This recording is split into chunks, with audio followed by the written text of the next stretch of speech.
Olá, sejam muito bem-vindos ao C2Rcast. Eu sou o Bernardo, o host de hoje. E hoje a gente tem aqui dois convidados muito importantes, né? A gente veio falar sobre o mercado de games nesse episódio. Vocês já viram em outros episódios também a gente trazendo alguns clientes e parceiros. A gente sempre quer trazer pessoas do mercado, né? Para você, ouvinte, estar assistindo a gente também. Tanto temos advogados assistindo, quanto pessoas do próprio mercado que não são técnicos no assunto, né, jurídico, mas querem conhecer mais de um mercado, às vezes investidores.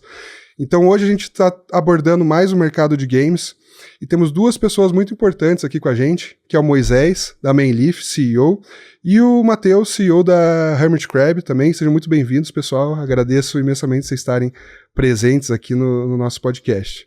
Obrigado, Bernardo. Obrigado pelo convite. Hoje eu acho que tenho certeza que o papo vai ser bem interessante, até aqui antes da gravação a gente já estava batendo altos papos, antes até do agendamento do podcast, a gente fazendo as reuniões de briefing ali, saía quase um podcast também das nossas reuniões, então vai ser, acho que muito, muito interessante o papo hoje. Bom, se apresentem. Moisés, quer falar um pouquinho apresentar a Mainleaf, né? Você falou que é uma oportunidade bem interessante também para você mostrar para os desenvolvedores brasileiros, né, um pouquinho da Mainleaf. Então fala um pouquinho de você, como que a Mainleaf começou, quem é a Mainleaf, quem é Moisés. Perfeito. Então, meu nome é Moisés Silveira. A Mainleaf, ela existe desde 2012, mas a gente não era muito conhecido no Brasil pelo fato de nossos clientes eles sempre terem sido de fora desde o início. A nossa empresa ela teve um diferencial bem grande, que ela começou de forma remota desde 2012, então a gente nunca teve uma sede física, né? Nós não nos adaptamos por causa da pandemia, né? Nós nascemos de forma remota já. Então, por muitos anos nós trabalhamos com clientes de fora, principalmente em Estados Unidos, Canadá e Inglaterra, mas nós acabamos não ficando muito conhecidos no Brasil, justamente pela, né, a questão toda o tipo de trabalho que a gente pega, né, de jogos de entretenimento. No Brasil, antigamente se tinha muito jogo advergame, coisas assim. Então, hoje a gente está fazendo um trabalho maior, justamente, né, participando aqui e outras iniciativas, de ser mais conhecido para poder ser mais atrativo para contratar os desenvolvedores também, que é o nosso foco maior hoje no Brasil, é trazer e reter talentos com a gente. O Brasil, né, é um polo muito grande de desenvolvedores, né? Então a gente tem esse interesse hoje em dia de ser uma marca um pouco mais conhecida no Brasil, em relação principalmente como uma marca empregadora, né? Não, muito legal. Isso aí é muito interessante, que vocês começaram antes da pandemia já tudo remoto, Sim. Né? O escritório também começou muito assim e antes era o diferencial, hoje é o normal, né? Padrão. Que muitas pessoas até reclamam, pô, ninguém vem aqui presencial trabalhar comigo, falar, não tem aquele calor humano, né? Mas bem interessante.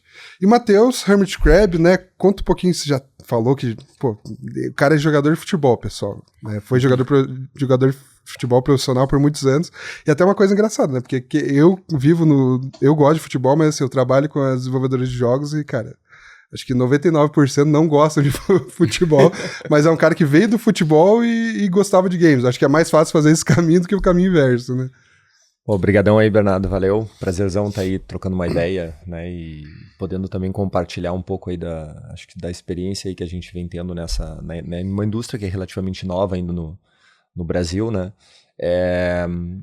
Para apresentar a Hermit Crab, na verdade, eu acho que obrigatoriamente eu preciso me apresentar também, porque como muitas empresas dessa área, né, eu acho que a história da empresa está também na história do fundador, né, de um dos fundadores, né, e porque são iniciativas pessoais, são empreendedores, na verdade, que decidem apostar nisso, né, e a Hermit Crab foi isso. Então, eu tive minha carreira de futebol, né, eu sou sou gaúcho, de uma cidadezinha perdida lá no meio do Rio Grande do Sul, Caçapava do Sul, e eu fui pro Grêmio muito cedo, com 12 anos, tive a felicidade de pegar uma geração muito vencedora no Grêmio, né, e ter sido campeão brasileiro, e isso me levou para as categorias de base da seleção brasileira também, onde eu acabei também aí tendo a felicidade de pegar uma geração fantástica aí que ganhou tudo, acabei sendo campeão do mundo, sub-17, campeão sul-americano, Festival de Toulon, muitos títulos, foi uma geração realmente que venceu muito.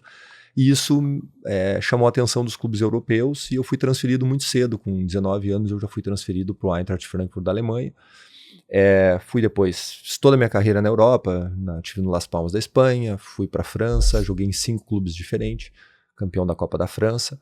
E no final lá da minha carreira, em 2017, eu acabei com 18 anos como profissional, eu encerrei, mas um ano antes eu sabia que eu ia parar. E aí foi um ano que a gente começa a enxergar uma perspectiva diferente, porque é muito fácil na nossa vida quando a gente se levanta e sabe o que vai fazer durante o dia, né? E eu sabia isso, e eu fazia ainda por cima uma coisa que era uma paixão minha, né? Eu me tornei jogador não pelo meu talento, acho que me tornei jogador porque eu queria muito, eu gostava tanto de futebol, eu amava tanto isso, o Grêmio para mim era uma paixão tão grande, né? E eu tive a oportunidade de viver disso, de viajar por causa do futebol, graças ao futebol, né? De conhecer países, de conhecer culturas. E aí dá aquele encerramento ali, dá aquela cortina preta na frente, né? Acabou o show e a gente tem que descobrir o que a gente quer fazer de novo, né? O que me levava a me levantar de manhã e ter o mesmo tesão que eu tinha por jogar bola. E aí eu fiz muita coisa. Voltei a estudar, tive programa de rádio lá na segunda maior rádio da França, tive um projeto social que eu levei lá para a União dos Atletas da França, que foi escolhido inclusive, acho que em 2018, a melhor iniciativa social do mundo. Hoje se chama Positive Football, é um programa lindo que tem lá na França, lá que envolve todos os atletas profissionais, né, de iniciativas sociais. Então eu ajudei a implementar esse programa.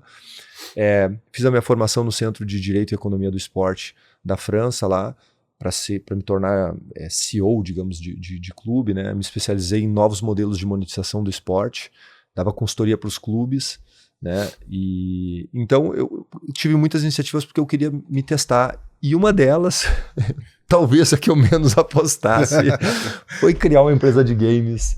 E a única razão que eu criei essa empresa de games foi por causa do meu sócio, do Guilherme, que é um amigo, que estava, então, ele é um artista, ele é a parte criativa, e ele tinha a ideia de se dedicar aos games, então, né? Ele trabalhava na época no site da RBS, lá do Rio Grande do Sul, né? Da filial da Globo, e ele dizia que quando ele fazia um gamezinho no site era o que funcionava melhor, era o que engajava mais as pessoas. E ele disse, cara, tem um grande potencial aqui. E aí foi nisso que a gente disse, ele disse, eu tenho a ideia de fazer um jogo de basquete e tal. E eu digo, cara, vamos botar então um atleta ali. Na época o Leandrinho Barbosa tava bombando aqui no Brasil, né? Tipo, vamos botar o Leandrinho como personagem principal desse jogo aí, aí o cara vai promover, vai falar do jogo. E, isso é muito difícil. Eu digo, cara, ali eu conheço. 15 dias depois a gente tava com a licença do Leandrinho de graça. O Leandrinho, super parceiro, fez um monte de vídeo, entrou no jogo oficial com a camiseta do jogo, fez um monte E eu entendi que, na verdade, existia essa oportunidade de unir essas duas grandes plataformas, esporte, game, e botar uma grande marca em cima, que era o que eu podia. E foi aí que eu entrei. Enfim, hoje a Hermit Crab se tornou aí uma empresa significativa, relevante hoje dentro da indústria do Brasil, diferente do Moisés, né, da Mindleaf, então, que tem esse foco no serviço, né? A gente vai ter o foco, na verdade, na criação dos nossos próprios jogos, né? O que a gente chama de criação de IP, mas sempre 100% dos jogos com uma marca dentro. Então aí entra todo, acho que o papo que a gente vai ter aí depois, né? De todos os desafios que isso tem, mas é o nosso modelo hoje de negócio. A gente trabalha em diversas plataformas hoje, que vai desde Roblox, Fortnite, The Sandbox, trabalhamos com Web3, trabalhamos com jogos mobile, estamos indo agora para console, jogos maiores que a gente chama Double A, porque no nosso entendimento hoje os games se tornaram realmente um canal de mídia, né?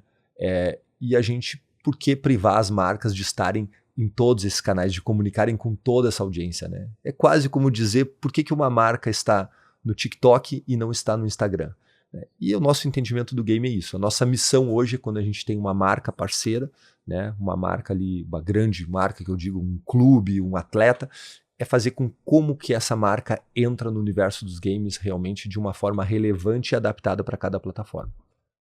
Não, muito legal. Uma coisa que eu fiquei queria entender mais da Hermit Crab daí, nesse sentido, né, que vocês trabalham com muitos clubes de futebol, né, trabalham com muito licenciamento de marcas, mas normalmente você falou aqui alguns jogos grandes, né, Roblox, enfim, vocês colocam, aí desenvolvem para assets, alguma coisa assim para essa empresa dentro desses jogos, ou vocês também fazem jogos autorais, seus e tal? Como que é isso? A gente tem duas, hoje na verdade internamente nós classificamos hoje em dois mundos, né? O mundo metaverso, né? Que aí a gente vai estar falando então de Roblox, de Fortnite, de The Sandbox, num outro âmbito mais Minecraft, o GTA nós não trabalhamos, mas também seria isso. Seriam jogos, na verdade, abertos, como a gente diz, de mundo aberto, né? E no caso específico do Fortnite, da The Sandbox e do Roblox, existe a possibilidade, essas plataformas abriram para que os criadores pudessem, então, para que os estúdios pudessem criar suas próprias experiências lá dentro. Seus games, né? Mas a gente chama de experiências, né? Então, então o usuário ele vai entrar lá dentro e vai escolher o que ele quer jogar, né? E a gente pode ir lá e criar um desses. O que nós fizemos hoje, né? Então, a gente vai, por exemplo, imaginamos aí, sei lá, um grande clube aí, o Barcelona, a gente pode ir lá e criar o mundo do Barcelona dentro do Roblox, ou dentro do Fortnite, ou dentro... isso que a gente vai fazer. A gente fez no The Sandbox, por exemplo, nós licenciamos a marca Maradona e criamos o mundo Maradona lá dentro. Essa linha, ela está cada vez perdendo força do mundo exclusivo, na verdade, né? A gente está cada vez hoje tentando fazer com que as marcas entendam que um caminho mais orgânico e um caminho mais natural de entrada no game é ela estar dentro de um mundo já existente e não ter o mundo dela. Porque a gente diz, né, na vida real, né? Será que a gente tem o nosso mundo? Será que a gente constrói a nossa bolha ali? Tem marcas que têm força, sim, para construir o seu próprio mundo, porque, enfim, são marcas gigantes que têm uma fanbase muito grande, mas a maioria das marcas hoje não comportam, porque um game não é só produzir e lançar, é manter, um live ops todo, né? Então, a gente pivotou o nosso modelo, que era também nos primeiros games que a gente criou, por exemplo, do Paris Saint-Germain. Era um game exclusivo do Paris Saint-Germain, né? Tinha Neymar, tinha Messi, e fez um sucesso relativamente grande para nós, muitos milhões de downloads, né? Hoje, a gente já não faz mais esse conteúdo de uma marca exclusiva, porque a gente entendeu que a evolução, né, nos fez entender que a gente hoje tem que talvez inserir a marca dentro de um conteúdo já existente, um game. Então a gente vai fazer um game e talvez trazer multimarcas ou replicar esse game para diversas marcas. Não, isso eu acho muito interessante e assim, o que eu vejo, tá, no mundo dos jogos é que a inovação, até de modelo de negócio, começa muito com vocês e depois vai para tecnologia, sabe? Porque assim, a gente vê isso muito também no entretenimento, né? As marcas fazendo ativações ali, por exemplo, numa novela, num filme e tal. Você está fazendo, digamos, uma ativação da marca no mundo, né? Porque isso, obviamente, para o marketing da empresa, do time, é muito interessante, né? E é uma coisa que eu sempre falo para os meus clientes, assim, né? Que a marca e principalmente a propriedade intelectual deles é o ativo mais importante que eles têm, né? Então isso possibilita, pô, você vê hoje, teve a série do Fallout no Prime Video, tá tendo a série do Last of Us, então enfim, começou um jogo, isso vai, pô, dá pra fazer brinquedo, sim, dá pra fazer, sei lá, também até uma skin no Fortnite, alguma coisa assim, né? Então, vejam como é rica a propriedade intelectual, né, nesse mercado e também como é rica a propriedade intelectual na questão, né, core business da sua empresa, né? Sem ela você não consegue viver praticamente e isso te abre, a propriedade intelectual te abre várias portas de fazer receita, né? Então a empresa pode ter feito Roblox, mas daí começar a ficar mais aberto vai receber dinheiro também de quem quer fazer as ativações lá. O PSG vai ter mais brand awareness, né, da marca deles com o pessoal mais novo que está jogando, né? Então isso eu acho que assim, esse mercado e você que está assistindo, pô, cara, nem que você não tenha, tá bem no começo, cara, já vai, registra sua marca, vê como que tá a tua propriedade intelectual, teus contratos, porque assim, é muito importante, porque se der algum problema ali com a marca do PSG, digamos assim, ou algum acordo de licenciamento que a Hermit faça com o PSG ou com qualquer outra empresa ou jogo, né, isso já é um empecilho e vai causar milhões ali de transtorno pra pessoa. Né? E a gente tem percebido, na verdade, uma evolução também da parte das marcas de entendimento do potencial do mercado e de como explorar a marca delas ali dentro, né? O que era um modelo tradicional, né? O modelo tradicional era esse modelo que a gente trabalhou durante muitos anos. Nós íamos lá, licenciávamos a marca do clube, no caso, ou dos atletas, ou de uma liga, né? Isso para falar do esporte, mas isso poderia funcionar para qualquer marca de entretenimento, né? A gente licenciava e fazia o conteúdo, criava o conteúdo dessa marca.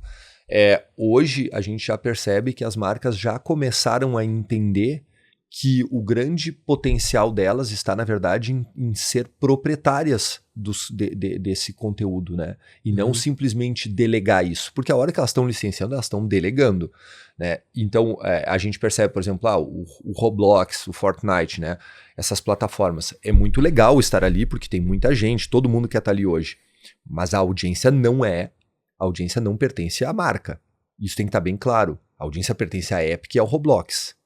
Porque a marca não consegue comunicar com o usuário que está ali dentro, né? Quando ela está criando o seu conteúdo, ali ela consegue ativar o coisa. Então, a hora que ela faz um produto dela ou entra através de um canal que ela tem autonomia de gestão desse canal, que não seja uma plataforma já de uma grande publicadora, ali ela vai poder, se ela quiser, mandar uma ativação para o usuário, botar propaganda, trazer patrocinadores, que é o que a gente vem fazendo. Então a gente diz que hoje tem que ter uma estratégia que seja complementar. Por isso, quando a gente oferece, né, a gente vai conversar com a marca, a gente diz, olha, o que nós vamos propor é a construção da entrada no mundo dos games em diversas formas diferentes, porque cada um vai conversar com uma audiência diferente e cada um vai trazer uma nova possibilidade de monetização ou de comunicação com o usuário, né? com o fã. Então, e eu acho que é isso. A gente viu esse movimento, no caso, no futebol, com os direitos de televisão, né, dos clubes se darem por conta, cara, que é muito melhor eu ter o meu canal, eu negociar, eu criar. E isso os Estados Unidos dá aula pra gente há muitos anos, né? Criação de canal, das ligas e tudo mais. Então, hoje a gente está começando a ter esse entendimento. E é legal quando a gente vai conversar com o marketing, um diretor de marketing, um diretor de comunicação de um clube e já percebe esse entendimento deles. De ver que o potencial deles ali de marca é gigantesco. Para isso, obviamente, que é importantíssimo que toda a parte de direitos, digamos assim, né, esteja muito clara e muito limpa, né, o que muitas vezes não é o caso.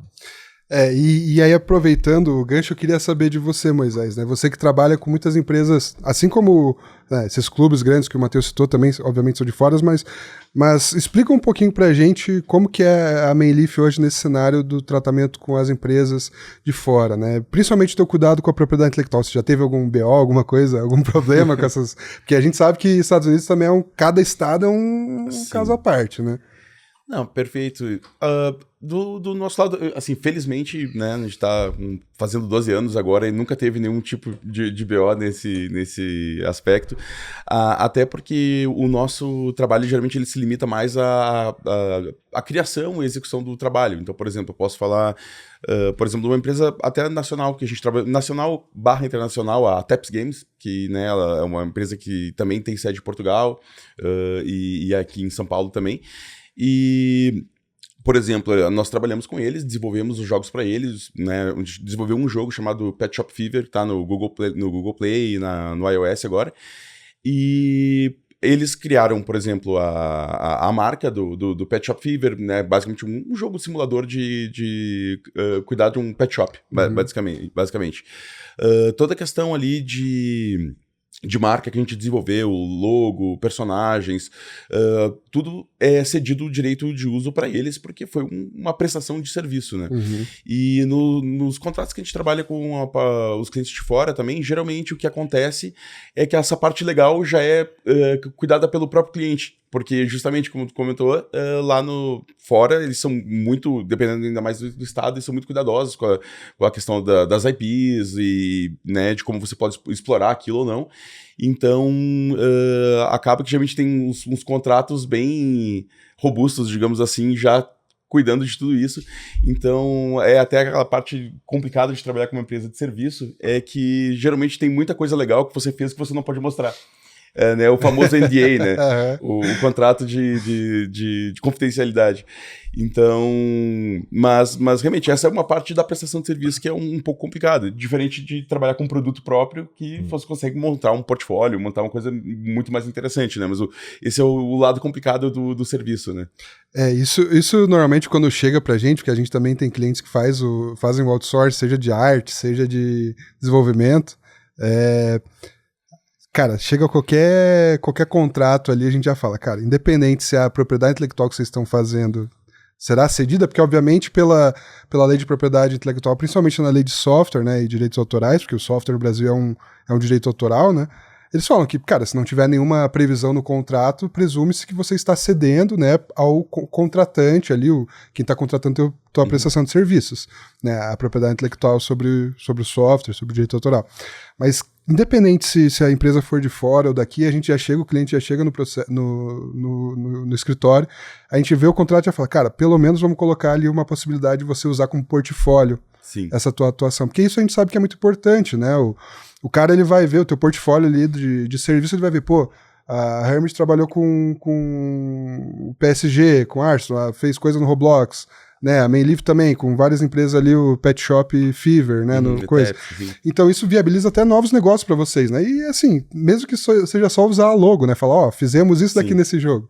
Né? É o ponto principal, inclusive, né, principalmente prestação de serviço, é você poder mostrar, pelo menos dizer no que você trabalhou um pouco, porque justamente o que você falou, gera novos negócios, né, acaba sendo, digamos, até um ponto decisório pra gente no momento de decidir que projeto a gente vai pegar ou não, o quanto aquela marca, o quanto aquele jogo acrescenta no nosso portfólio também. Então, se a gente tiver 2 projetos que a gente tiver que escolher para trabalhar, um projeto que não vai acrescentar em nada, que às vezes vai ser até um projeto um pouco mais caro, o outro talvez um projeto um pouco menos caro que aquele, mas que acrescente mais para nossa marca, a gente dá preferência para esse tipo de projeto. Uhum. Uma coisa que me veio agora, a hora que vocês estavam falando, tá? E é assim, a C2R a gente sempre vislumbrou, né? Tá no mercado de tecnologia, começamos com empresas de tecnologia no geral e daí fomos mergulhando ainda mais, então games, aí focamos mais também em fintechs, enfim. E uma coisa que a gente sempre viu, né, em empresas de tecnologia, que, cara, eles querem a recorrência, eles querem o dinheiro pingando todo mês ali, meio que previsível. E a gente vê que games não tem muito isso, né, vocês vão de projeto em projeto, e para quem tá assistindo a gente até, e tem pode estar vindo de uma empresa de tecnologia tradicional, né, hoje a empresa de tecnologia já caiu no aquele famoso SaaS, né, paga ali uma mensalidade. Sim. Tem alguma possibilidade de monetização no mercado de vocês na recorrência ou é sempre projeto a projeto? Como que vocês veem isso, essa parte de todo mês ali tá cobrando uma mensalidade do cliente? Bom, acho que no teu caso é provavelmente mais sim, né?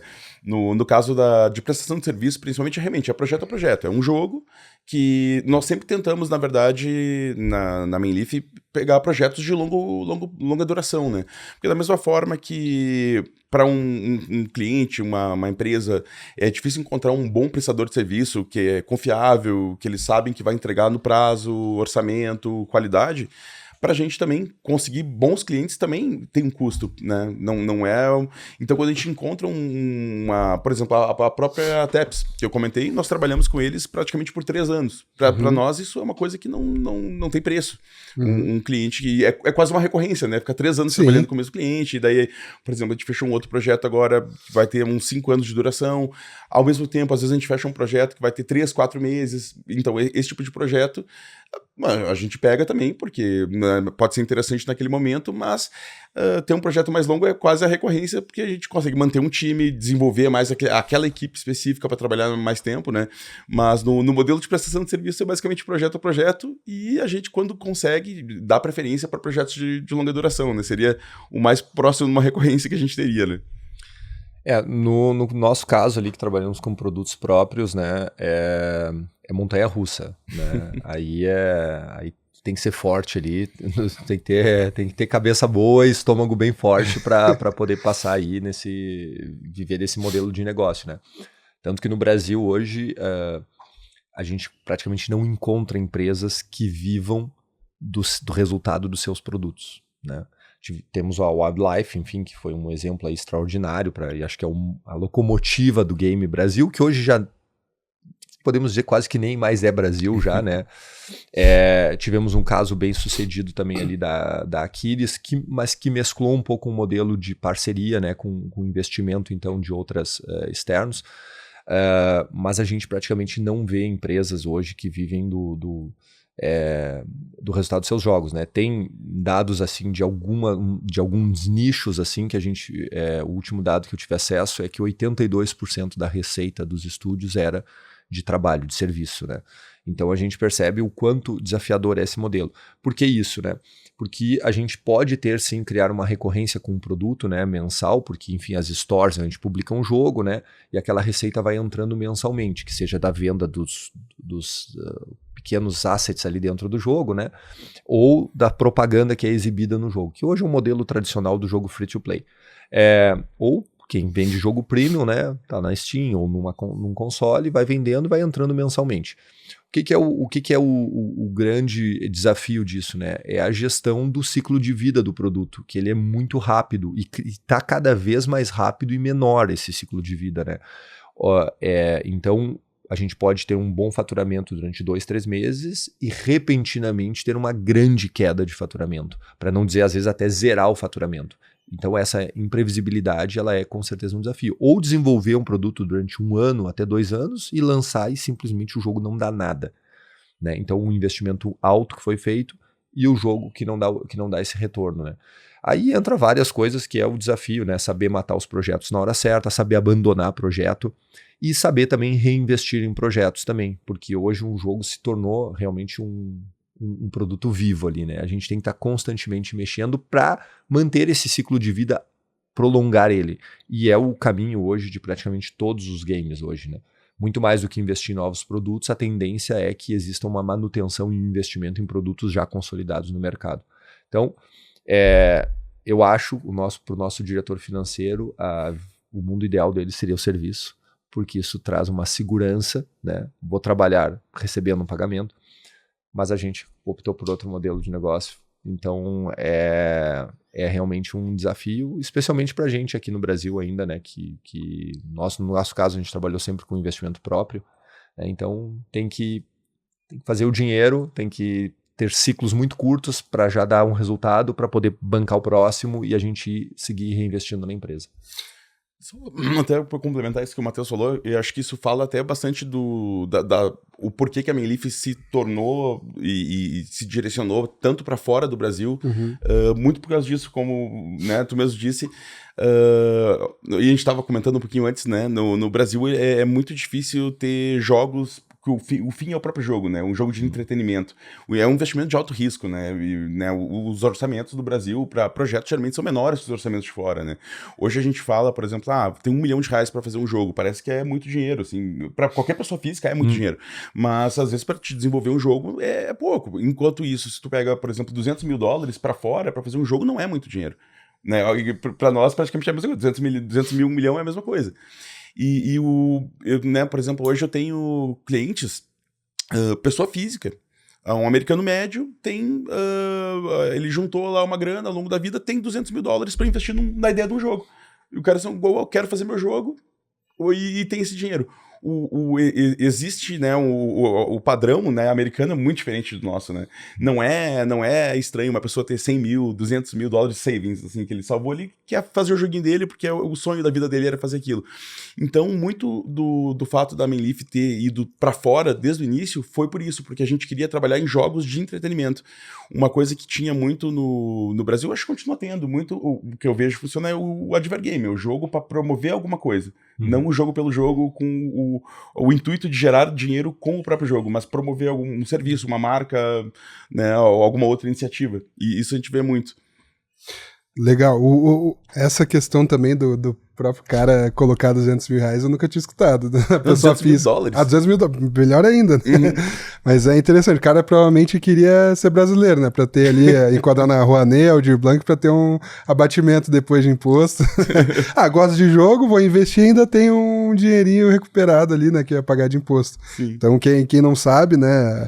Lei Aldir Blanc, Lei Rouanet, enfim, ela viabiliza até abatimento de imposto de renda e alguns outros impostos até para pessoas físicas que investem, né, em jogos e tal. Agora com o marco legal de jogos também foi enquadrado ali os games, né, nessas leis, então é bem interessante.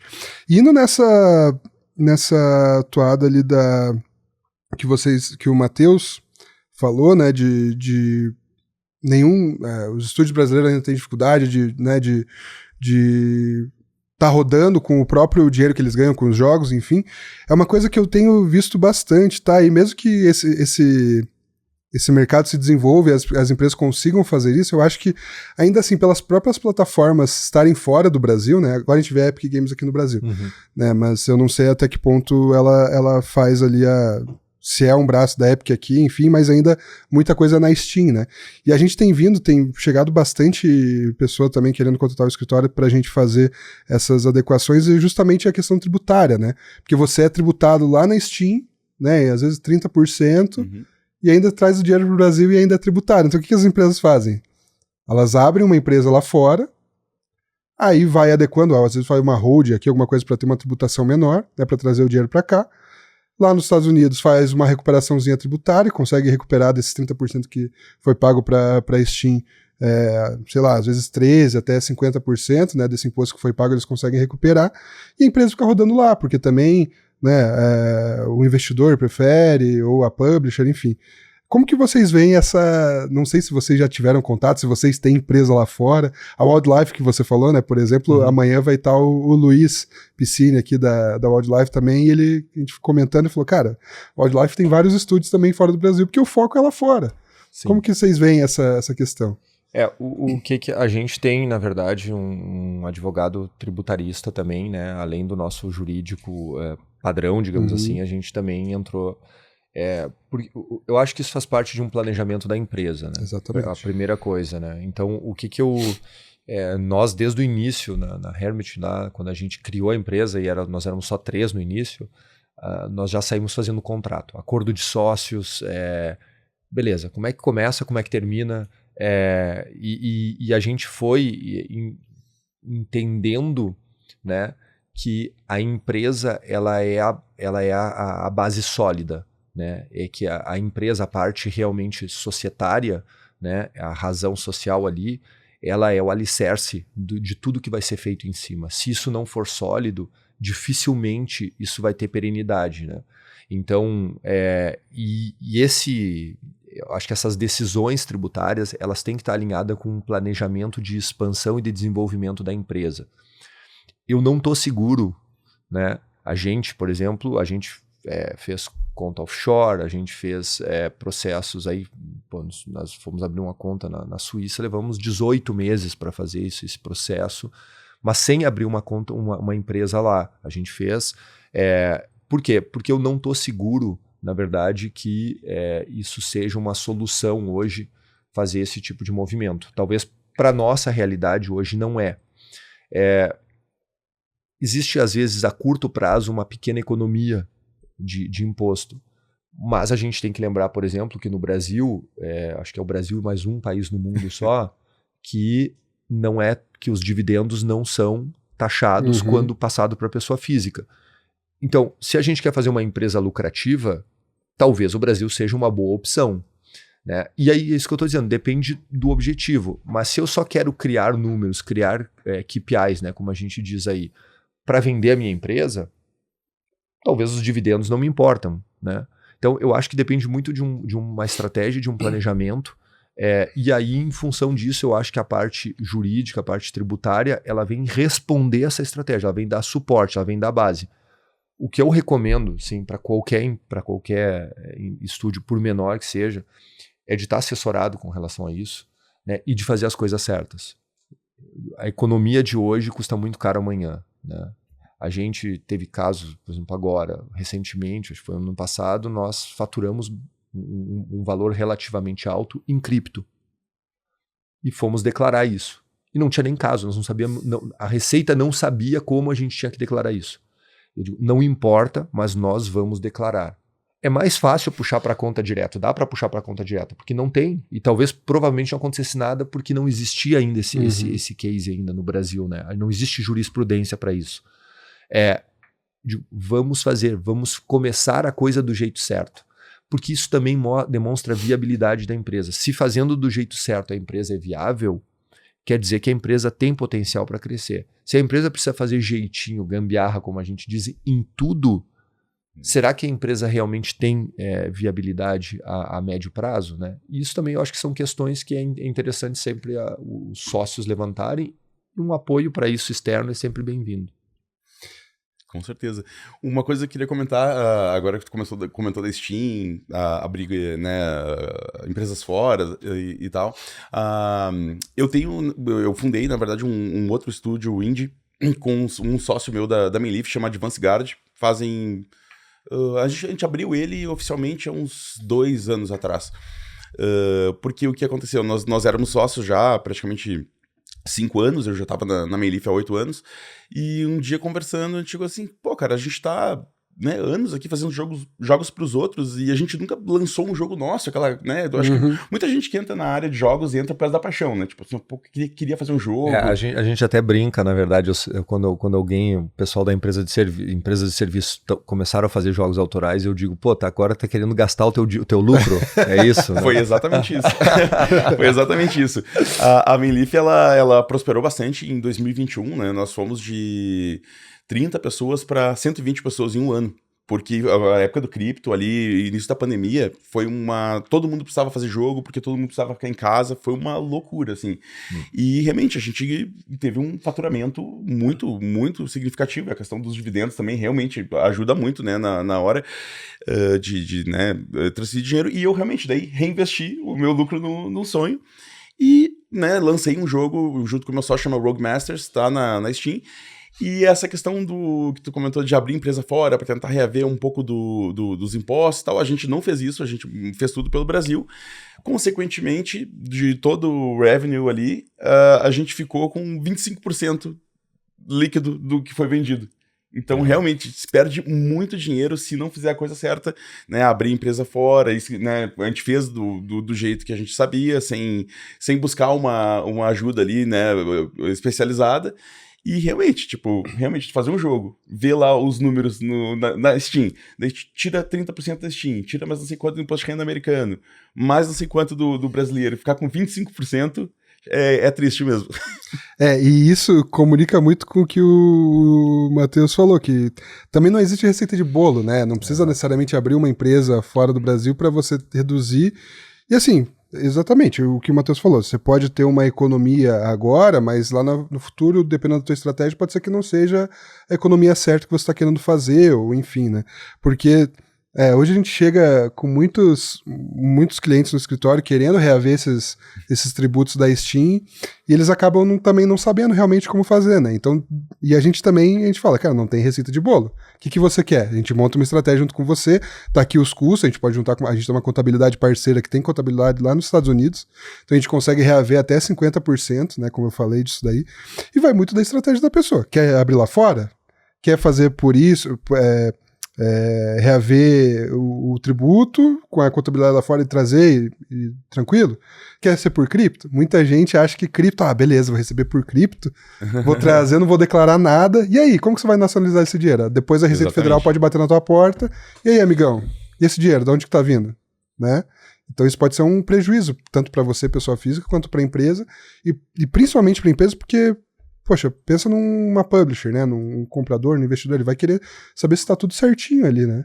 Sim. Exatamente. É nesse ponto também que eu chego, quando a gente depois entra, às vezes, em aspectos de investimento, de rodadas de negócio, de compliance, né? E que a gente tem que mostrar uma solidez da empresa, se isso não está declarado, a gente não tem como mostrar, né, esses números, né? Então...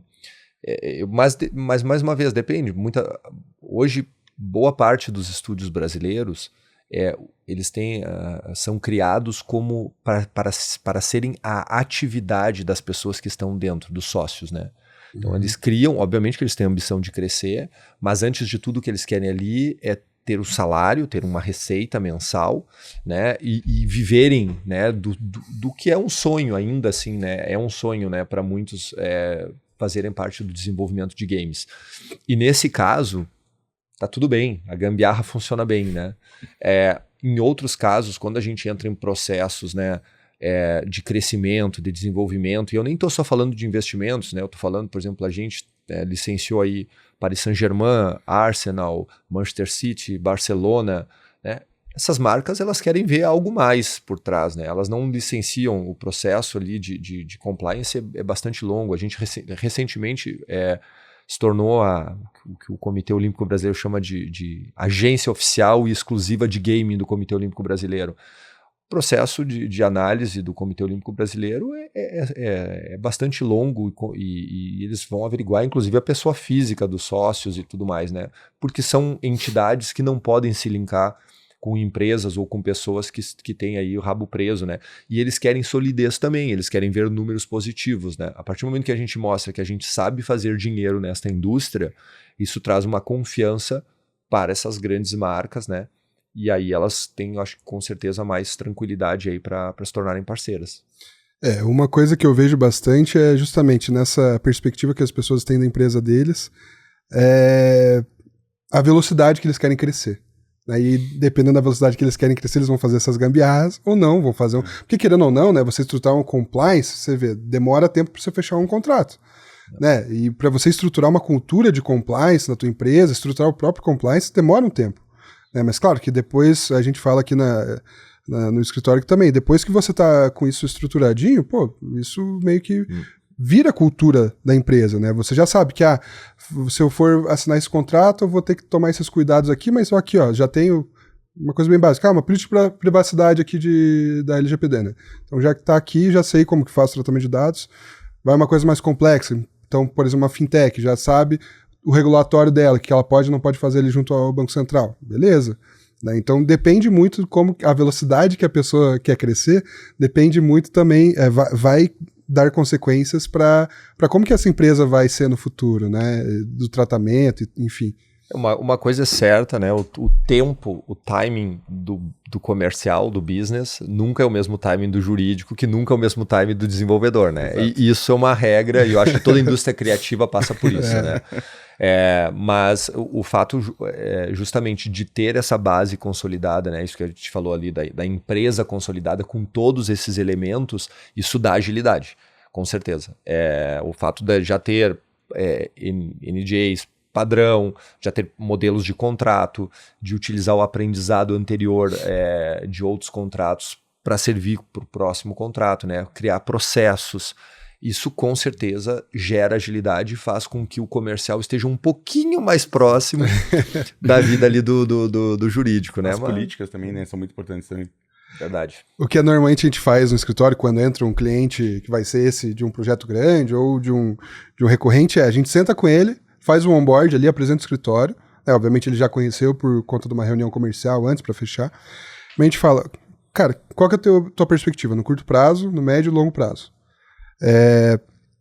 Na maioria das vezes, até o cara às vezes nem tem noção disso, ele é muito cru, é empreendedor de primeira viagem, ou se ele já tem uma bagagem, é até mais fácil tratar com ele, mas obviamente que a pessoa não vai saber tudo, né? Então a gente precisa estruturar ali a casa, né? A gente precisa fazer a fundação jurídica, digamos assim. Então a gente tem até clientes que já tinham recebido alguns milhões de investimento, que eles tinham um problema muito grande no contrato deles. Era uma empresa de licenciamento de software, eles demoravam 120 dias para assinar um contrato. Aí já pega no comercial, né? Tá demorando muito para receber minha comissão aqui.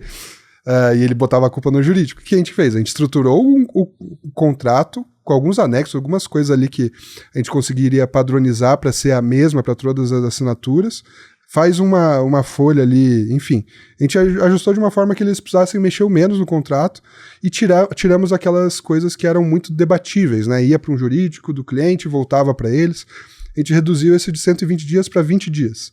Então, assim, já comunicou com o comercial, tá, qual que é a próxima parte? Regulatório, tá, vamos ver como que é a tua...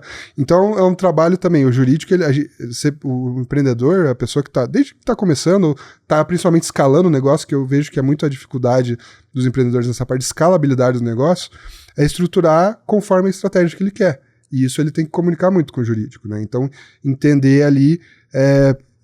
desde as questões contratuais, regulatórias, vai querer um setor de compliance, como que vai ser as políticas ali, tem alguma coisa que chega muito recorrente, qual que é o teu perfil de cliente? Né, se o cara, por exemplo, é mais do Canadá, Estados Unidos, tá, já sabemos que ali nos Estados Unidos não tem nada sobre dados, por exemplo, unificados, né, mas cada estado ali vai falar alguma coisa, tá, vamos aprofundar mais, de qual estado é a maioria dos teus clientes? Obviamente, vai precisar adequar, né, mas, por exemplo, é da Europa, então a gente já sabe por onde ir. Então é muito nesse sentido de elaborar uma estratégia condizente com a estratégia da própria empresa, porque daí as áreas se comuniquem, né? Porque a gente vê muita empresa que as áreas não se comunicam, ou às vezes ele nem tem área, então acaba dando muito prejuízo. Sim, né? Sim, e uma coisa interessante que o Matheus comentou, né? No momento que tu tem processos, políticas e cultura, as coisas acontecem mais rápido, né? Porque você para de reinventar a roda toda hora. Tipo, você já sabe o que fazer. Você já contratou as pessoas que estão alinhadas contigo, que vão pensar da mesma forma, porque... Só que daí qual que é o problema para chegar nesse ponto? O diretor não pode estar no operacional o tempo todo. Né, vem aquela coisa, o diretor tá ali trabalhando, eu fiz muito isso por muitos anos, né? Tanto que quando a Amelif cresceu, né, como eu comentei, né, de 30 para 120 pessoas em um ano, cara, foi uma loucura. Não se gerencia a empresa da mesma forma, uma empresa de 30 pessoas e 100% remota, né? Então, acabou que... Mas foi uma coisa interessante, a gente cresceu muito, entraram sócios novos que entraram com uma cultura diferente, né? Eu posso falar dos dois sócios, que foi o André Chan e o Lohan Quevedo, que eram dois sócios ali da Vox, eles tinham um estúdio de desenvolvimento em Porto Alegre, e eles trouxeram muito uma cultura justamente de criar processos, melhoria contínua. Então a gente trabalha, por exemplo, com o Scrum na diretoria. Então a cada 15 dias a gente faz sprint review, organiza o que a gente vai trabalhar de melhoria de processos para a empresa. E isso fez em 2 anos... 2 anos, 3 anos, mais ou menos, fez uma diferença absurda. Inclusive de eu poder sair da operação todo dia e poder lá definir as coisas. Um exemplo, por exemplo, que eu posso dar foi a questão da... Nós crescemos muito com Web3, né? Nessa época do 2021. Então... Cara, o pessoal chegava a dizer pra mim essa questão do comercial, né? Para de fechar projeto, a gente não tem como pegar mais, né? E os caras chegando, assim, às vezes eu precisava de uma reunião. 2021 foi muito louco. Eu precisava de uma reunião de meia hora com alguém pra aprovar um projeto de $1 milhão. Tipo, todo mundo tava chovendo dinheiro. E o que aconteceu? A gente se expôs muito em cripto na época. Então, no momento que o mercado inteiro de cripto meio que colapsou ao mesmo tempo, nós perdemos ali uns 5 projetos ao mesmo tempo. Porque o cara que tinha ali $1 milhão de orçamento, o dinheiro dele virou $100 mil da noite pro dia, praticamente. Então, por exemplo, isso aí foi um aprendizado. A gente, felizmente, tinha se preparado, porque a gente viu que a gente estava escalando em questão de números mesmo, a empresa, né, as pessoas, que a gente tinha que ter um plano de segurança ali. Tá, e se a gente perder os projetos, a gente não sabe, né, o quão volátil é isso ou não, a gente se preparou, né, criou um caixa significativo ali para qualquer eventualidade, e de fato aconteceu. A gente perdeu os projetos, e teve um projeto, apenas, que a gente tinha 70 pessoas trabalhando. E da noite pro dia o cliente falou assim: tô sem dinheiro. E daí o que a gente faz? A gente usou, né, os recursos que a gente tinha justamente preparado para isso, e serviu para a gente escrever uma política, por exemplo, que hoje a gente não concentra mais do que 20% da nossa receita em Web3. Então a gente vai aprendendo, mas e se a gente não tivesse aprendido, não tivesse colocado regra, é muito tentador na hora que começa a chegar de novo um monte de projeto de cripto e a gente começou, não, peraí, a gente tá começando a crescer demais de novo. Então esse aqui a gente não vai pegar, por mais que agora pareça bom, será que vale a pena se expor tanto ao risco de novo? Né? E já se demonstrou um mercado muito arriscado, né? Exatamente. E a gente a gente nasceu em 2012, né? Então no cripto nem se falava, né, na época. Então a gente nasceu para trabalhar com jogos tradicionais. E é o mercado que a gente tem mais interesse. A gente, óbvio, acha que tem um grande potencial, Web3, com certeza, só que ainda é muito novo, ainda é muito volátil, por isso que a gente não quer focar só nesse mercado. Até porque, no meu ponto de vista, o problema, principalmente do Web3, é que ele meio que é tudo atrelado ao preço da Bitcoin. Se a Bitcoin sobe, tudo sobe. Se a Bitcoin cai, tudo cai. E daí tu tem um modelo de negócios que está atrelado a uma única variável, que todos os teus clientes vão ter problema ao mesmo tempo. Se aquela única variável for comprometida, é muito arriscado. Então, por isso que a gente prefere focar um pouco mais no tradicional. Então, hoje a gente está com 80% em jogos tradicionais, né, PC e mobile, e 20% cripto só, porque é um mercado interessante, sem dúvida. Quando começa a chegar muito lead, né, o comercial ele já quer vender, quer fazer a comissão do ano dele ali em uma semana. E lá no escritório a gente costuma falar que é o comercial com a síndrome do VDCA, que é o vende, depois corre atrás. Você vende, nem sabe o que você vai fazer, nem sabe como fazer, mas você quer vender. Você quer ganhar o dinheiro. Isso é interessante, né, Bernardo, que tu falou ali, a questão da comunicação, acho que dos líderes da empresa com o setor, com o escritório que for contratado para isso, né, ou se for internalizado com uma pessoa, mas haver essa comunicação, acho, de melhoria desses contratos, desses processos, né, coisas que parecem muito singelas até, na verdade, elas se tornam depois importantes no dia a dia, né? Plataforma, armazenamento de contratos, quadro resumo, né? Porque dentro de uma empresa, quando a gente começa a crescer, né? Nós éramos, lá no início, 5, 6, né? Então, um contrato, eu falava com toda a equipe, né? Até 20 pessoas, rapidamente a gente reunia as pessoas. Mas depois que a gente começou a expandir, tá, mas como é que a pessoa lá, o desenvolvedor, vai saber dos direitos, como usar os direitos de imagem do Neymar? Como usar os direitos de imagem agora do Haaland? De que forma a gente pode usar para criar um criativo, para fazer um trailer, né? Como é que a gente cria esses processos internos também? Porque no nosso caso a gente vai trabalhar com diversos contratos, muitos contratos para um só produto, né? E como é que toda a equipe tá informada daquilo que é necessário ela estar informada. Ela não tem que saber as bases contratuais financeiras, mas cada profissional às vezes tem que ter o mínimo de informação para executar o trabalho dele. Né? Então, esse tipo de situação é extremamente importante que isso esteja alinhado com o jurídico. Né? Falaste a parte comercial, quanto tempo de resposta o jurídico tem para dar esse retorno? Né? Esses processos, porque isso acaba depois criando frustração no dia a dia e muitas vezes, inclusive, perda de oportunidade se não for bem estabelecido com o serviço. E talvez também uma coisa que pelo menos, né, a gente percebe que acaba sendo importante é uma comunicação, sim, uma intervenção também do jurídico em outros serviços que estão ligados, sim, ao que ele está fazendo também, que é a parte, por exemplo, contábil. Né? Essa comunicação entre o contador e o serviço jurídico, eles normalmente, desculpa, não gostam muito de se falar, mas o fato é que eu não entendo como é que uma empresa não vai comunicar talvez as duas áreas hoje de base mais importantes hoje de uma empresa.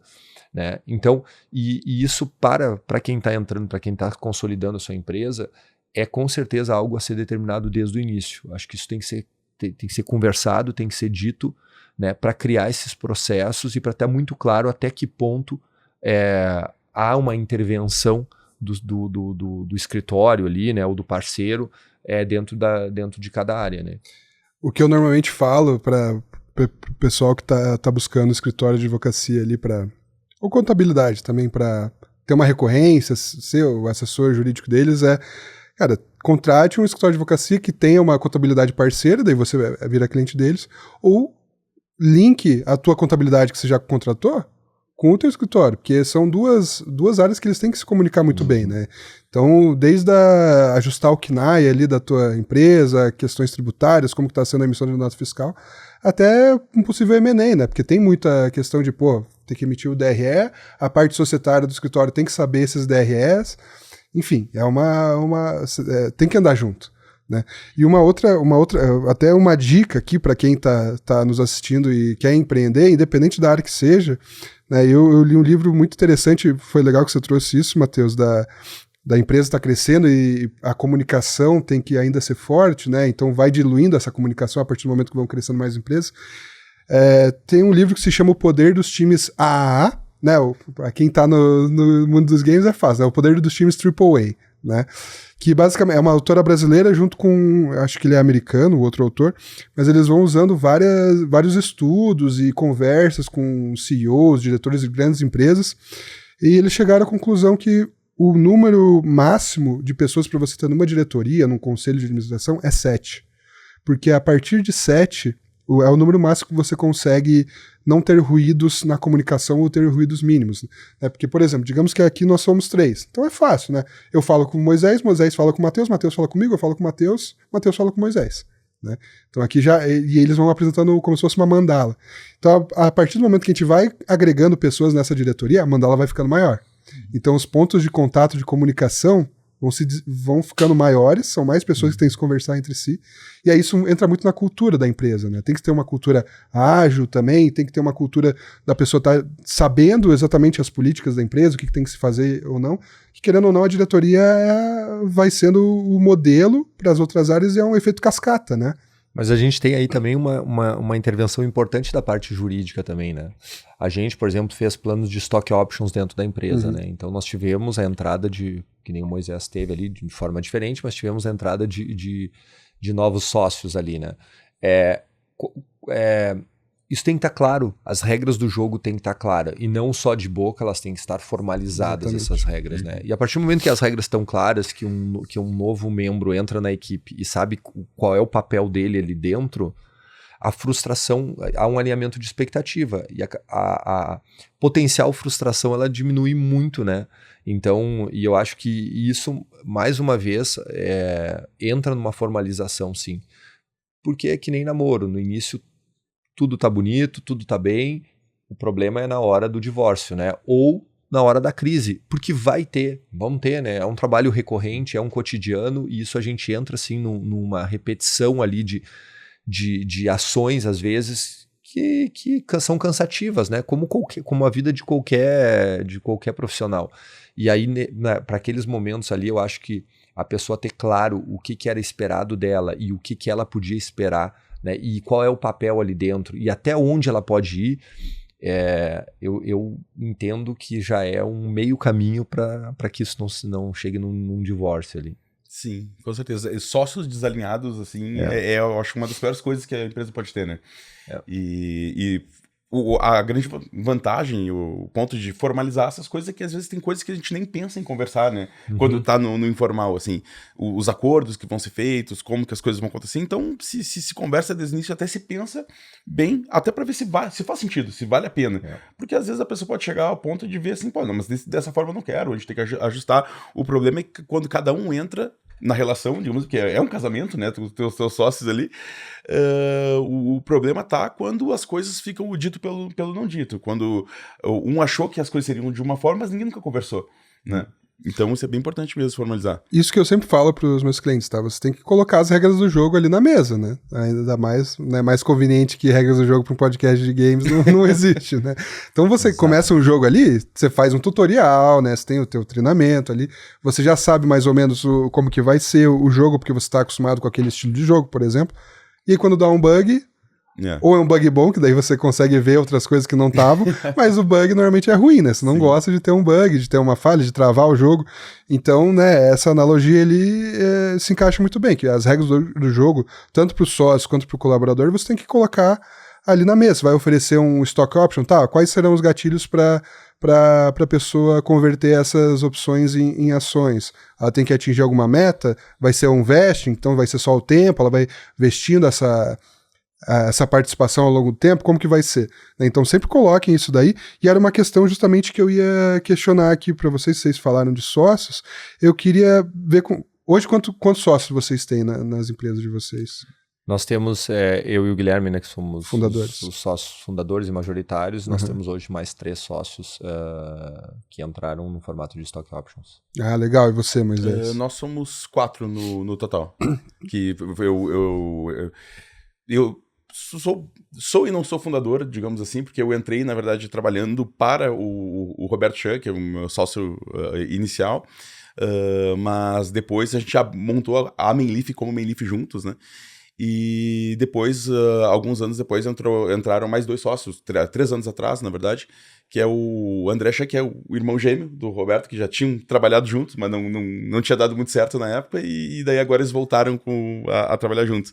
E o Lohan, então são 4 no total. Legal, por que eu questionei isso?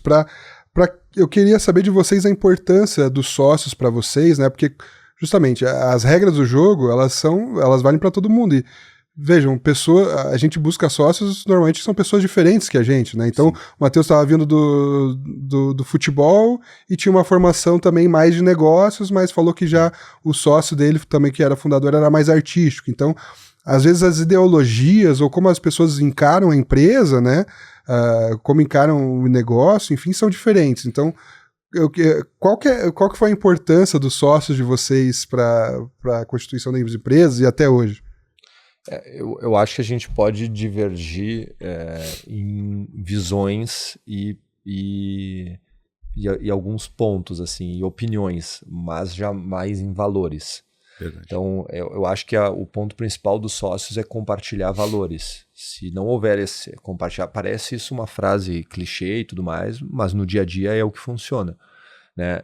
E depois uma visão estratégica global, um norte da empresa, isso também tem que ser compartilhado. Para que lado vamos? Né? A gente não precisa saber exatamente o caminho, e normalmente a gente não sabe, mas a gente tem que olhar pelo menos para o mesmo lado. Se os sócios não olham para esse mesmo lado, dificilmente essa sociedade vai dar certo, por mais amigos que sejam, né? O perfil complementar, eu acho que também entra depois uma questão, às vezes, de oportunidade, né?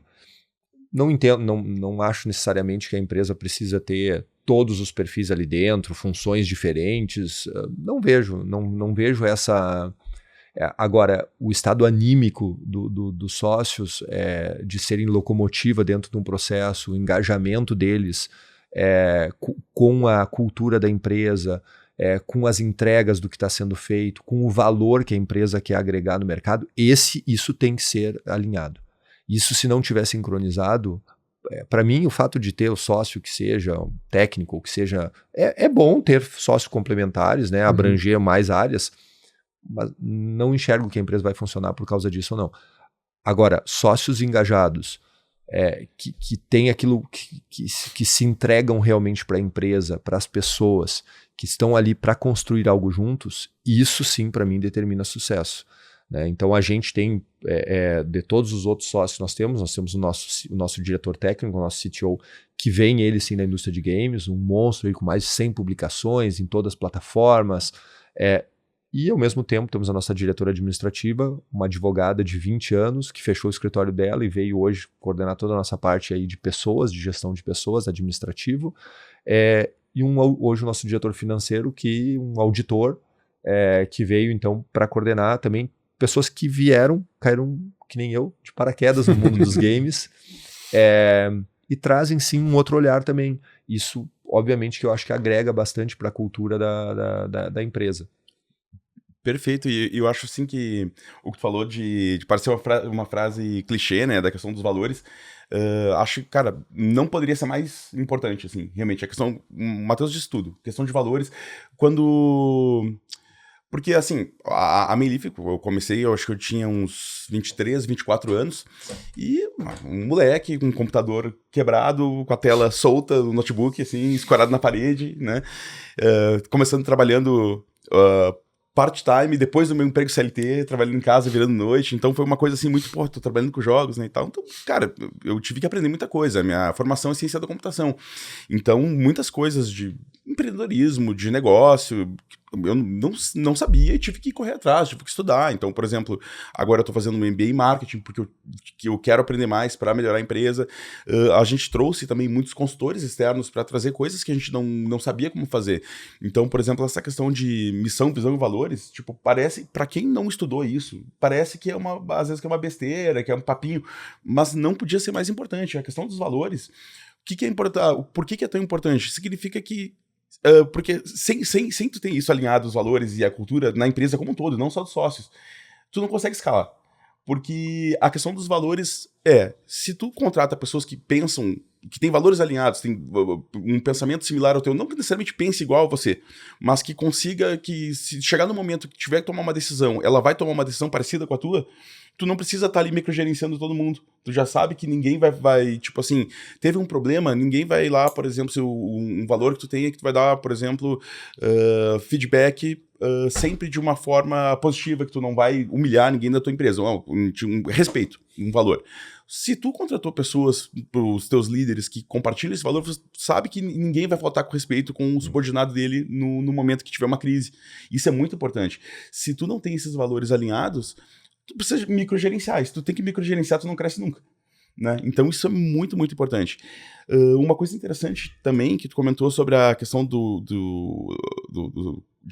os sócios complementarem uns outros, eu acho que mais importante do que o complemento técnico, que eu concordo contigo, se acontecer é legal, mas não precisa, mas eu acho que o complemento de perfil, isso é interessante, né?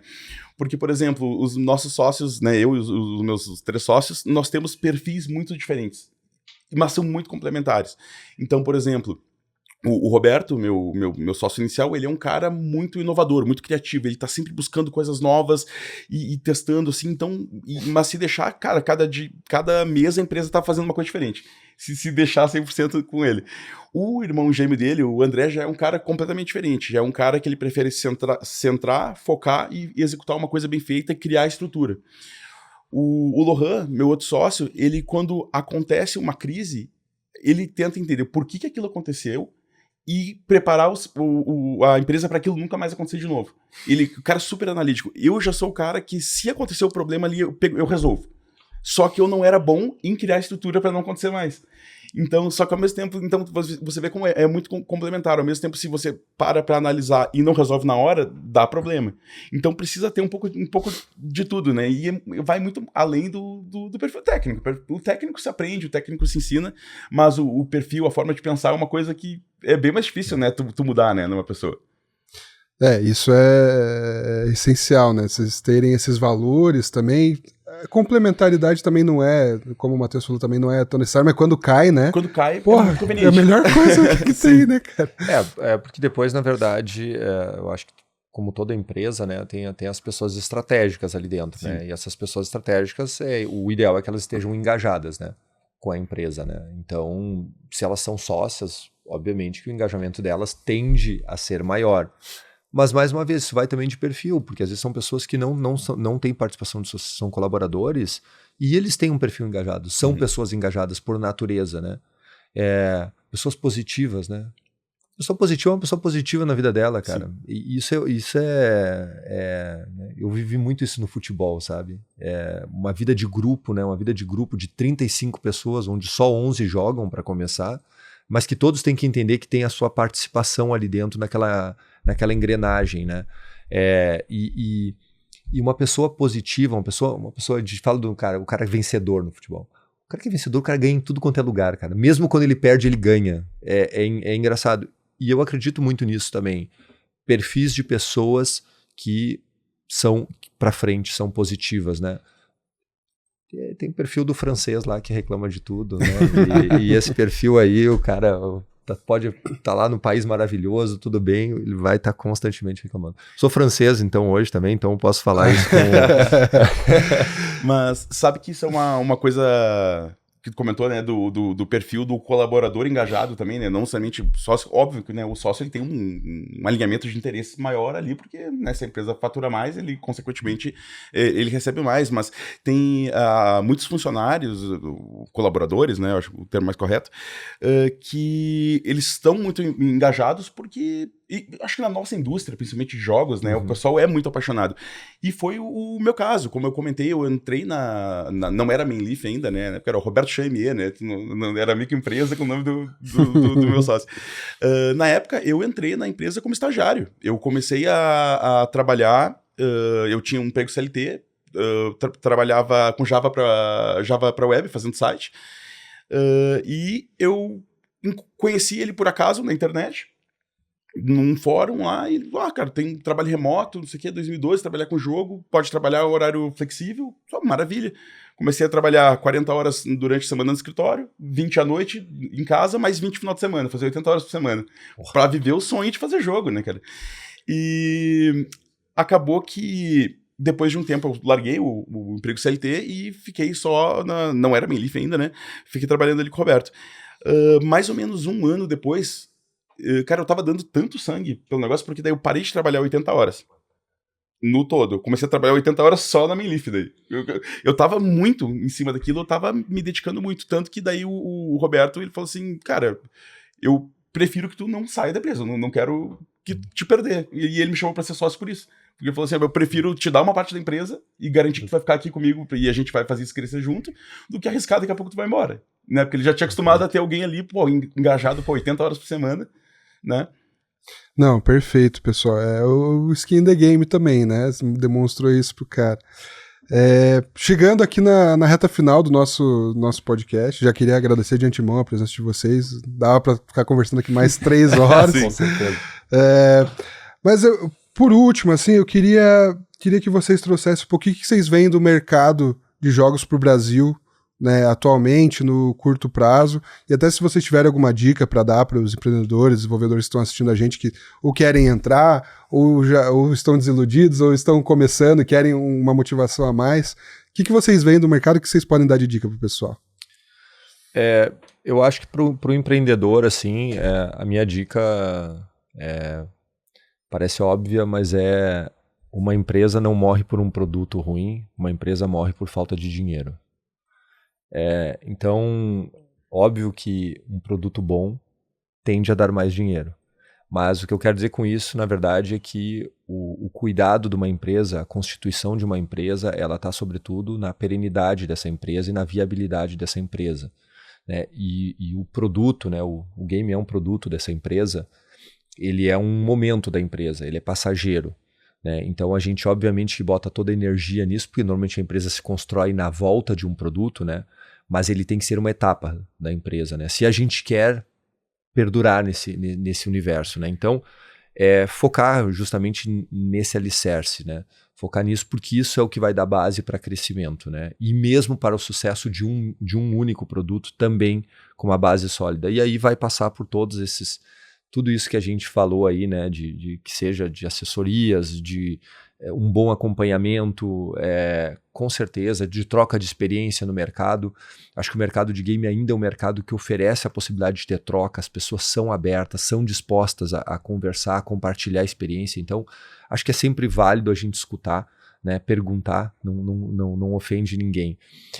Sobre o mercado em geral, eu tenho uma visão, eu acho que hoje existe uma crise global, ela não é uma crise dos games, ela nem é só uma crise da tecnologia, existe uma crise global, o mundo hoje está passando por sem ficar filosofando aqui, né? Mas o mundo está passando por uma transformação econômica, né? E o setor de tecnologia foi muito afetado em 2022 e isso é bola de neve. O game é uma peça da engrenagem do setor de tecnologia, né? Então, o setor de tecnologia foi afetado, logo veio o game e o que aconteceu? Logo veio o mercado brasileiro. Porque o mercado brasileiro ainda é a ponta final lá, nós estamos lá ainda na cadeia alimentar, nós estamos lá embaixo dessa cadeia, né? Então os grandes foram afetados, isso como bola de neve foi afetando, e essa crise chegou no mercado brasileiro no passado, a gente viu vários layoffs aí, né? Várias empresas fechando, né? E eu acho que a gente ainda está dentro dessa crise. Existe hoje uma luz no fim do túnel, falando do ano que vem, né? Falando no final, mas certamente esse mercado vai voltar de uma forma diferente. Então, talvez o que eu diria não deixa de se informar, não deixa de buscar modelos alternativos, não deixa de olhar para outras coisas, não deixa de olhar para outras indústrias, porque todas as indústrias estão cada vez se misturando mais, né? Eu falo assim, acho que um erro que a Web3 teve foi se fechar. Evento de Web3. Eu dizia lá pro pessoal, quando eu ia lá, né, a gente faz parte da Blockchain Game Association, eu dizia, pessoal, ter um evento de Web3 já é errado. A Web3 é uma tecnologia, ela tem que estar inserida dentro de outras indústrias. E o game, às vezes ele comete esse erro, o estúdio às vezes de game comete esse erro de entender que ele só faz parte da indústria de games. Não, a gente está inserido dentro, hoje tem as marcas querendo entrar, tem tecnologias, essa tecnologia de propaganda, de anúncio, tem tantas coisas onde o game hoje deve fazer parte, e inclusive onde ele é até mais valorizado do que dentro da própria indústria de games. Então, acho que a curiosidade nesse momento, assim, sobretudo pra gente que é virador, que gosta da gambiarra, eu acho que vale a pena. Sim. E acho que também muito depende do intuito, né, de quem estiver ouvindo, né, de ingressar na indústria. Se a pessoa ela quer criar uma empresa para criar um jogo, ou ela quer criar uma empresa de jogos, né? São duas coisas bem diferentes. Uma coisa, eu, por exemplo, eu tenho a minha empresa de serviço, de outsourcing, e eu abri esse estúdio para lançar um jogo, mas não criei uma empresa para continuar desenvolvendo jogos, né? Não criar uma Hermit Crab de jogos ali na Steam, né? Não penso em seguir desenvolvendo produtos. Era mais na verdade, acabou sendo um passion project, né? Que acabou crescendo mais, né? Eu errei na unidade de tempo. A gente tinha mirado em 6 meses e levou 6 anos pra fazer o jogo, né? Errei só um detalhe, assim. E realmente a gente pensava que ia ser uma coisa curtinha e acabou que levou muito tempo e um investimento muito alto. Mas eu queria ter a experiência, né? Então depende do que a pessoa tá buscando. Às vezes, se ela quer iniciar com uma coisa, às vezes até eu tenho, né, pessoas que trabalharam comigo no meu jogo que gostam de fazer jogos por arte. Realmente, o cara é artista, ele quer criar uma experiência ali, né, pra falar sobre os sentimentos dele, coisa assim. Então, acho que serviço é um jeito, não é uma porta de entrada, né, pra quem tem interesse em começar na indústria, porque também você tá se profissionalizando, você tá aprendendo. E né, com o tempo é possível, né, reinvestir um pouco desse dinheiro e quem sabe ir colocando o pezinho no produto, tentando também e buscando, como o Matheus falou, outras formas de monetizar, tentar ser criativo com isso, né, e não só ficar no tradicional. Perfeito, pessoal. Obrigado pela participação do podcast, que acho que tenho certeza que foi muito enriquecedor, tanto para qualquer que seja, advogado, empreendedor, desenvolvedor, né, que está assistindo o podcast. Vocês trouxeram vários insights, não só de games, né, mas do mercado em geral, como é empreender, esses desafios que vocês passaram, como as empresas que vocês já têm empresas bem maduras, né, já passaram do período de escala ou estão nele já há algum tempo. Então, acredito que todo esse papo que a gente teve aqui foi muito enriquecedor. Obrigado novamente por terem participado. E, pessoal, esse foi mais um episódio do C2RCast. Agradeço muito a participação de vocês aqui assistindo. E fiquem ligados para os próximos episódios, tá bom? Um abraço, até mais.